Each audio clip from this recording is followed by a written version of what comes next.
आज हम बात कर रहे हैं इंडिफरेंस कर्व एनालिसिस की। उदासीनता वक्र विश्लेषण। उपयोगिता विश्लेषण के कुछ गुण और दोष कमियों के कारण ही उदासीनता वक्र विश्लेषण का प्रयोग किया गया है और आर्थिक विश्लेषण के लिए उदासीनता वक्र विश्लेषण एक आवश्यक अंग और उपकरण बन गया है। तो चलिए स्टार्ट करते हैं indifference curve analysis. An indifference curve is a graph showing combination of two goods that gives the consumer equal satisfaction and utility. Or we can say that an indifference curve is the locus of such points of combination of specified budget or commodities by which the consumer derives the same total utility or towards which the consumer is indifferent. तो उदासीनता वक्र वह वक्र है जिस पर स्थित प्रत्येक पॉइंट पर उपभोक्ता के दो वस्तुओं के ऐसे कॉम्बिनेशन को दर्शाता है जिसमें उसे इक्वल सेटिस्फेक्शन मिलता है और इसी इक्वल सेटिस्फेक्शन के कारण एक उपभोक्ता उन संयोगों में चुनाव करने के संबंध में क्या रहता है, इंडिफरेंस रहता है, उदासीन रहता है, तटस्थ रहता है।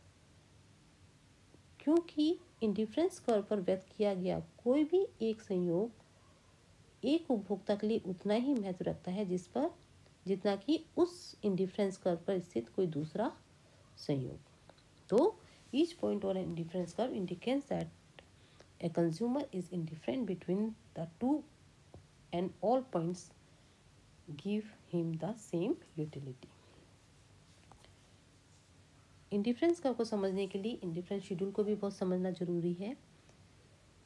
तो देखिए, इंडिफरेंस शेड्यूल की बात करें तो इंडिफरेंस शेड्यूल क्या होता है। इंडिफरेंस शेड्यूल का मतलब ये है कि जब उपभोक्ता दो वस्तुओं के विभिन्न संयोगों को लेता है तो तटस्थता वक्र विश्लेषण उपभोक्ता के दो या दो से अधिक वस्तुओं के बीच एक अधिमान क्रम पर आधारित होता है और प्रत्येक अधिमान क्रम दो या दो से अधिक वस्तुओं के अल्टरनेटिव कॉम्बिनेशन से बनता है जिससे उपभोक्ता को समान संतुष्टि मिलती है और वह किसी भी एक कॉम्बिनेशन को चुनाव करने में उदासीन रहता है। तो इस तरह से जब विभिन्न संयोगों को मिलाकर जो एक तालिका बनाई जाती है that is called indifference schedule, जिसमें उपभोक्ता को हर संयोग पर समान सेटिस्फेक्शन मिलता है। तो इस प्रकार इंडिफरेंस जो शेड्यूल है एक उपभोक्ता के लिए दो वस्तु के विभिन्न संयोगों को बताती है जिस पर उसे समान संतुष्टि मिलती है। और इंडिफरेंस कर्व के निर्माण के लिए पहले इंडिफरेंस शेड्यूल बनाया जाता है, इसे ही इंडिफरेंस शेड्यूल कहा जाता है। हमारे सामने एक इंडिफरेंस शेड्यूल दिया हुआ है, इसमें एक्स और वाई की यूनिट्स बताई गई जो कंजम्पशन की जा रही है और उन कॉम्बिनेशन को बताया गया जिसमें एक उपभोक्ता को समान संतुष्टि मिलती है। Clear, A B C D E ये कॉम्बिनेशन है और एक कॉम्बिनेशन पे एक उपभोक्ता एक्स की 1 यूनिट वाई की 20 जो उसको इक्वल सेटिस्फेक्शन देते हैं। इसी तरह बी सी डी और ई पे चले जाएं तो ई पे जब एक्स की 5 लेता है और 8 वाई की 6 लेता है तो भी उपभोक्ता को समान संतुष्टि मिलती है। क्यों? क्योंकि एक उपभोक्ता जब एक्स की 1 यूनिट बढ़ाता है तो वाई की उसकी कुछ मात्राएं उसको त्याग करनी पड़ती हैं। तो ये किसके कारण होता है? मार्जिनल रेट ऑफ सब्स्टिट्यूशन के कारण होता है कि एक प्रोडक्ट की एक अतिरिक्त इकाई को लेने के लिए उपभोक्ता को दूसरे प्रोडक्ट की कुछ इकाइयों का त्याग करना पड़ता है बिकॉज ऑफ इनकम लिमिटेड होती है। क्लियर? ये देखिए, ये इंडिफरेंस कर्व दिया हुआ है जो उपभोक्ता के विभिन्न संयोगों को बताता है ए बी सी डी ई और यहाँ पर वाई के प्रोडक्ट की और एक्स के प्रोडक्ट की सारे जो कॉम्बिनेशन है उनको बताए गए हैं। ये है इंडिफरेंस शेड्यूल और इसी से इंडिफरेंस कर्व बन जाता है। जो सभी कॉम्बिनेशन को मिलाकर जो कर्व बनता है दैट इज इंडिफरेंस कर्व। अब बात करेंगे इंडिफरेंस मैप की। देखिए, इंडिफरेंस मैप दो या दो से अधिक वस्तुओं के विभिन्न जो कॉम्बिनेशन है उनको दर्शाने वाले उदासीनता वक्रों को मिलकर बनता है। क्यों?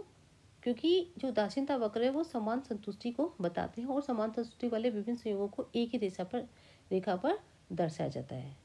लेकिन अगर दो कम्युनिटीज के ऐसे संयोग बनाए जाएं कि उपभोक्ता को अलग अलग संतुष्टि का आभास होता है, तो ये अलग अलग संयोगों को अलग अलग इंडिफरेंस कर्व का जन्म देते हैं।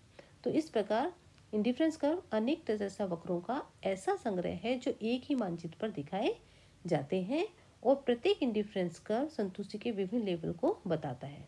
और ऊंचा उदासीनता वक्र अधिक संतुष्टि को बताता है, नीचा उदासीनता वक्र कम संतुष्टि। इसमें IC1 की तुलना में IC2 अधिक संतुष्टि बताता है और IC2 की तुलना में IC3 अधिक संतुष्टि का बताता है। तो इस तरह से प्रत्येक इंडिफरेंस कर्व के लिए एक नई इंडिफरेंस शेड्यूल बनानी पड़ती है। Now marginal rate of substitution. देखिए, मार्जिनल रेट ऑफ सब्स्टिट्यूशन वह रेट है जहां पर एक कंज्यूमर को एक प्रोडक्ट को अधिक उपयोग करने के लिए दूसरे प्रोडक्ट की कुछ यूनिट्स का त्याग करना पड़ता है। For example, a consumer has certain quantity of commodity X and Y. When the consumer wants to have an additional unit of X, he or she will offer successively less and less unit of Y under a given price income situation. Thus, marginal rate of substitution is the ratio between marginal quantity of two commodities to which the consumer is concerned. These different quantities of two commodities will become different combination for the consumer given same level of satisfaction. तो जितने भी ये combination है जो अलग अलग units को use करने पर उसे बनाए जाते हैं कि X की कितनी यूनिट और Y की कितनी यूनिट, ये इसको जो उपभोक्ता है उसको समान संतुष्टि देते हैं। डायग्राम हमारे सामने है। देखिए, इस मार्जिनल रेट ऑफ सब्स्टिट्यूशन के अकॉर्डिंग अगर Y की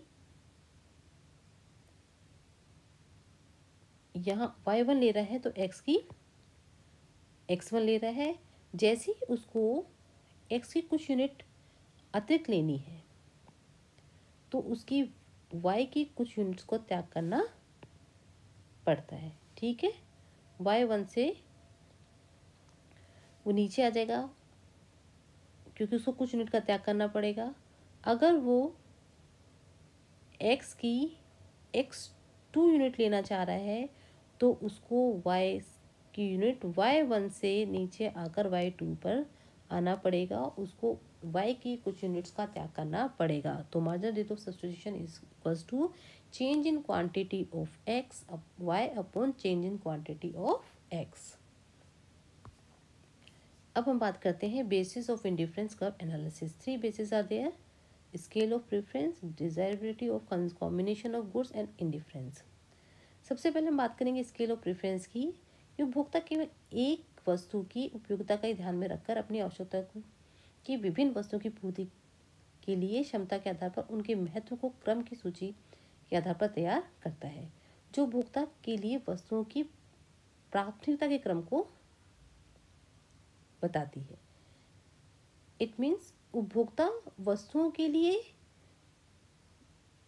प्रेफरेंस देता है कि कौन सी वस्तु उसकी अधिक रुचि की है, कौन सी कम रुचि की है। सेकंड है desirability of combination of goods. उपभोक्ता प्राथमिकता और अधिमान क्रम की सूची बनाने के पश्चात वह यह डिसाइड करता है कि वस्तु के विभिन्न कॉम्बिनेशंस में से कौन सा कॉम्बिनेशन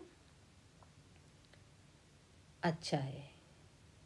इट मीन्स कौन सा कॉम्बिनेशन अन्य कॉम्बिनेशन की तुलना में उसको अधिक संतुष्टि प्रदान करेगा, वो उसे ही पहले पसंद करेगा, उसे ही पहले परचेज करना पसंद करेगा।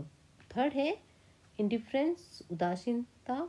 जब उपभोक्ता अपनी इकोनॉमिक पोजीशन के अकॉर्डिंग वस्तुओं की विभिन्न कॉम्बिनेशन में समान संतुष्टि महसूस करता है तो वह किसी भी संयोग को अपनाने में इंडिफरेंस रहेगा। इट मीन्स ऐसी कंडीशन में उपभोक्ता को पसंदगी अथवा प्राथमिकता समान है, वह किसी भी संयोग के बीच तटस्थ रहता है। और सामान्यतः एक उपभोक्ता उस कॉम्बिनेशन को अपनाता है जहाँ एक निश्चित इनकम पर वस्तुओं के विभिन्न मूल्यों की जो आनुपातिक रेखा है वो तटस्थ वक्र को स्पर्श करती है, इट मीन्स उसके टेंजेंट रहती है। अब बात करते हैं हम कैरेक्टरिस्टिक्स ऑफ इंडिफरेंस कर्व। देखिए उदासीनता वक्र की बात करें तो उदासीनता वक्र के सभी बिंदु समान संतुष्टि या समान उपयोगिता प्रदान करने वाली वस्तुओं के विभिन्न संयोगों को व्यक्त करते हैं। इट मीन्स कि उदासीनता वक्र के सभी बिंदु ऐसे संयोगों को व्यक्त करते हैं जिनमें एक उपभोक्ता को समान संतुष्टि मिलती है।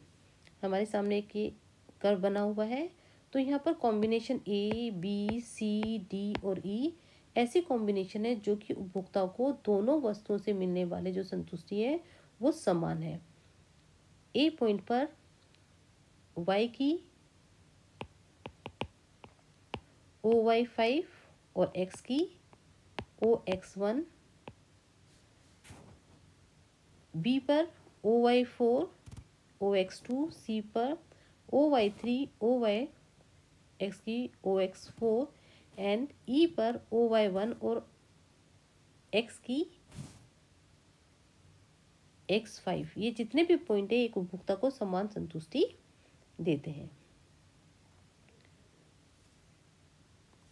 Next, a higher indifference curve to the right of another represent a higher level of satisfaction and preferable combination of two goods। एक उदासीनता वक्र के दाईं ओर अधिक ऊंचा उदासीनता वक्र संतुष्टि के ऊंचे स्तर और दो वस्तुओं के श्रेष्ठ कॉम्बिनेशन को व्यक्त करता है।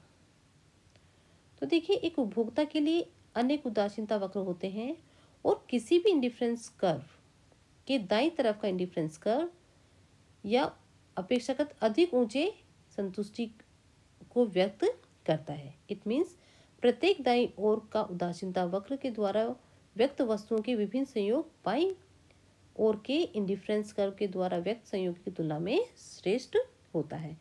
IC1 की तुलना में IC2 श्रेष्ठ है, IC2 की तुलना में IC3, और अगर इससे और कॉम्बिनेशन बनाए जाए तो ऊंचा उदासीनता वक्र ऊंचे संतुष्टि को व्यक्त करता है। नेक्स्ट है an indifference curve slope downward to the right. तो देखिए एक फिगर यहाँ है, एक ए है, एक बी है।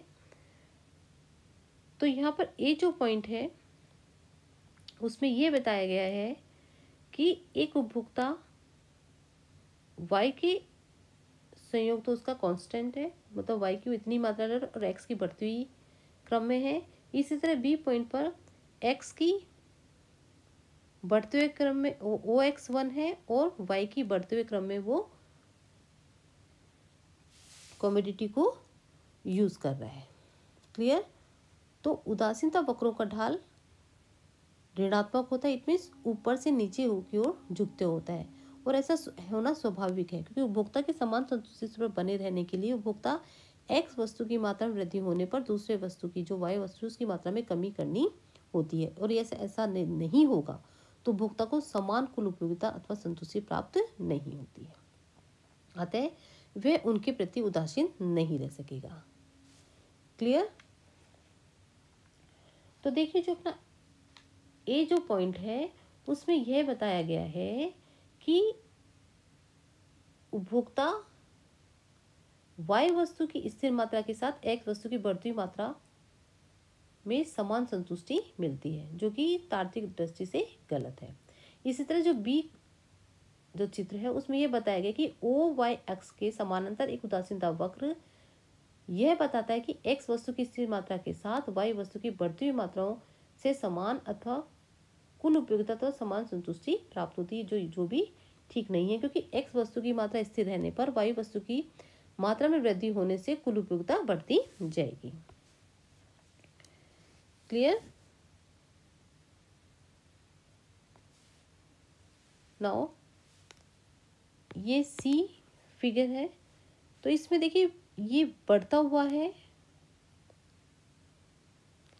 क्लियर? सी में दाईं ओर से ऊपर उठता हुआ है उदासीनता वक्र है जो यह प्रकट करता है कि दोनों वस्तुओं की मात्राएं बढ़ने पर उपभोक्ता को समान संतुष्टि मिलती है, लेकिन ऐसा संभव नहीं है कि दोनों वस्तुओं की मात्रा बढ़ने पर उपभोक्ता नए कॉम्बिनेशन के प्रति उदासीन रहे। तो इस प्रकार ये स्पष्ट होता है कि उदासीनता वक्र न तो समानांतर होते हैं, न लंबवत होते हैं और न ही दाईं ओर उठते हुए होते हैं।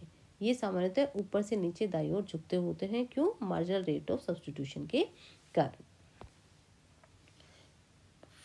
Indifference curve are convex to the origin. Next जो विशेषता है इसकी, it follows from the assumptions of diminishing marginal rate of return। तो देखिए, उदासीनता वक्र अपने मूल बिंदु के उन्नतोत्तर घटती प्रतिस्थापन दर के कारण होते हैं। यह सिद्धांत लागू होता है कि एक उपभोक्ता वक्र पर एक उपभोक्ता x वस्तु की मात्रा में प्रत्येक वृद्धि के लिए y वस्तु की घटती मात्रा का त्याग करने के लिए तैयार रहता है, और जो उदासीनता वक्र है उस पर अपने मूल बिंदु की ओर उन्नतोत्तर होते हैं। इसमें x वस्तु की समान वृद्धि के लिए उपभोक्ता y वस्तु की घटती मात्राओं का त्याग करता है। क्लियर? तो देखिए, जो ये हमारे पास डायग्राम है, इसमें अगर उपभोक्ता OY एक कॉम्बिनेशन पर OY मात्रा ले रहा है y की y5, तो x की ले रहा है OX1। क्लियर? अब B कॉम्बिनेशन पर आ जाएं, यहाँ पर अपना C कॉम्बिनेशन दे रखा है। C कॉम्बिनेशन पर अगर हम आ जाएं तो देखिए, उपभोक्ता जब x की मात्रा बढ़ाना चाह रहा है, इट मीन जब x2 पर आना चाह रहा है, तो y की कितनी ले रहा है वो OY4, तब वो x की ले पा रहा है OX2। फिर आ जाते हैं हम E पॉइंट पर OY3 और x की OX3, कि जैसे जैसे वो x की बढ़ा रहा है वैसे वैसे y की कुछ मात्राएं उसको त्याग करनी पड़ रही हैं। ठीक है, G पे आ जाइए। G पे देखिए, OY2 और x की ले रहा है OX4, और I पे OY1 और G की OX1। तो जब G की मैक्सिमम ले रहा है O51, तो यहाँ पर OY1 पर इसको आना पड़ता है। तो यह बताता है कि एक उपभोक्ता को ऐसी वस्तु जब कॉम्बिनेशन बनाता है, तो एक उपभोक्ता एक वस्तु की अधिक मात्रा लेने के लिए उसको दूसरी वस्तु की कुछ मात्रा का त्याग करना पड़ता है, because marginal rate of substitution के कारण। Now indifference curve never intersect to each other. उदासीनता वक्र एक दूसरे को नहीं काटते हैं। यदि दो या दो से अधिक इंडिफरेंस कर्व एक दूसरे को काटते हैं, तो इस मान्यता का खंडन होता है कि इंडिफरेंस कर्व के सभी पॉइंट्स समान टोटल यूटिलिटी को बताते हैं। क्लियर? तो देखिए, इंडिफरेंस कर्व हमारे सामने दिया हुआ है, इसमें IC1 और IC2 दिए हुए हैं। तो यहाँ पर 3 कॉम्बिनेशन है, A, B और C। जहाँ स्थिति A की बात करें, तो A में उपभोक्ता X वस्तु की OX1 तथा Y वस्तु की OY1 मात्रा प्राप्त करता है। क्लियर? यहाँ पर OX1 और Y की OY1 प्राप्त कर रहा है। B कंडीशन में X वस्तु की OX2 और Y की OY3 मात्रा ले रहा है। इसी तरह OY2 पर C पर X की OX2 और Y की OY2 मात्रा वो ले रहा है। तो यहाँ यह तक दिया जा सकता है कि B स्थिति में यदि एक उपभोक्ता X वस्तु की OX2 मात्रा तथा Y वस्तु की OY3 मात्रा प्राप्त करता है, तथा C पॉइंट पर, C स्थिति पर वह X की OX2 मात्रा तथा Y की OY मात्रा प्राप्त करता है। क्लियर? तो हम ये कह सकते हैं कि उपभोक्ता A संयोग B संयोग में क्या रहेगा, उदासीन रहेगा, क्योंकि ए और बी संयुक्त एक ही इंडिफरेंस कर्व IC2 पर स्थित है। क्लियर। इसी तरह वह ए तथा सी के प्रति उदासीन है, क्योंकि दोनों जो कॉम्बिनेशन वो एक ही इंडिफरेंस कर्व पर स्थित है। तो इस आधार पर हम कह सकते हैं कि जब ए और बी उदासीन है और सी और बी में वो उदासीन, ए और सी में उदासीन है, तो वह बी और सी में भी उदासीन होना चाहिए। क्लियर। क्या है, ए और बी, क्योंकि ए के IC1 पर है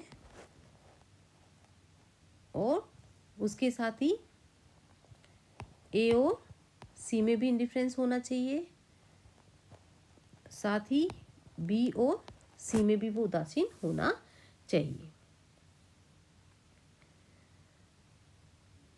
तो देखिए, जो रेखा चित्र से ये ज्ञात होता है कि सी संयोग में वह वाई वस्तु की अधिक मात्रा प्राप्त करता है। यहाँ आ जाइए, सी वस्तु की OX2 और OY2 प्राप्त कर रहा है। क्लियर। और X वस्तु की तथा बी तथा सी दोनों में समान है। इट मीन्स सी की कुल उपयोगिता बी की तुलना में अधिक है। तो हम ये कह सकते हैं कि बी की तुलना में सी को अधिक पसंद करेगा, क्योंकि वो क्या है, IC2 पर स्थित है। तो इसलिए उदासीनता वक्र एक दूसरे को नहीं काटते हैं। B is not equal to C. Clear. क्योंकि वो अधिक ऊंचे उदासीनता वक्र पर स्थित है। Now an indifference curve can not touch either axes. देखिए, उदासीनता वक्र वह रेखा है जो दो वस्तुओं के उन विभिन्न कॉम्बिनेशन को बताती है जिसमें एक उपभोक्ता को समान संतुष्टि मिलती है। और यदि कोई इंडिफरेंस कर्व किसी एक्सिस को टच करता है, इट मीन्स अगर वो y को टच कर रहा है, यहाँ आ जाइए, या वो x को टच कर रहा है, तो इसका अर्थ यह होगा कि x वस्तु की अधिक मात्रा मिलेगी और y वस्तु की कोई मात्रा नहीं मिलेगी। क्लियर।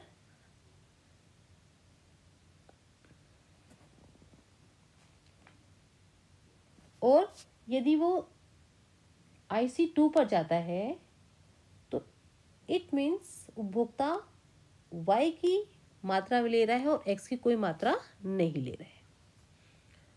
तो ऐसी कंडीशन में जो हमारी जो रेखा है वो हमारे उदासीनता वक्रों की धारणा की विरोध करती है कि उपभोक्ता दो या दो से अधिक वस्तुओं के संयोगों को खरीदता है। यहाँ पर IC1 और IC2 में केवल एक प्रोडक्ट को खरीद रहा है, दूसरे के प्रति वो बिल्कुल नेगेटिव है, उसको खरीद नहीं रहा है।